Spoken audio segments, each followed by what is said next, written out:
with this stuff. Like Halle Berry was such a very big record, you know what I'm saying? It's got millions of views on it. And I didn't even see your name like that as far as on the record sometimes. Like people doing like press releases and promo runs. And you know what I'm saying? It's not saying, you know, superstar up there or super up there. It's kind of discouraging to see someone else, you know, getting the rewards of stuff that you reaped. You know what I'm saying? So I can understand how you would being a psychiatrist, you know, talking to them about, yo, you know, Hurricane Chris is driving a Rolls Royce and I'm driving this kind of car and I'm still trying to blow up the record.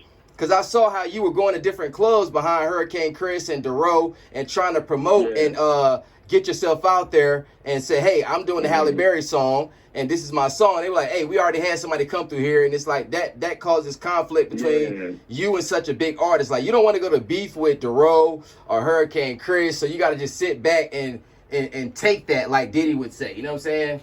No, and the thing about it is, just imagine hearing the record on the radio on the way to work, you know what I'm saying? Or hearing the record, you know, blow up in the clubs and overseas. And like the thing about it was, crazy thing was I was still performing it. I would still get booked, you know, it just wasn't enough to take care of a family. I had kids at that time. I was starting to, rather. So yeah, man, it was very challenging on my mental, but that's what brought me closer to God, and my faith kicked in, and I was just more able to become. I was already resilient, but that helped me be even more resilient and keep going and return back to my roots of why I do music, and that's what I did, you know. So from 2010 to even today, I've just been releasing my own content, my own style of music, with the game constantly changing on me.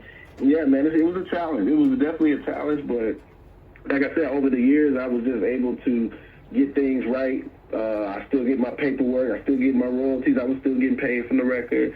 I was able to perform at the BET Awards and overseas and all kind of stuff there. So, you know, I think sometimes, you know, I did read something where it was like, you know, sometimes God ain't just going to fix your problems. He going to step in it with you.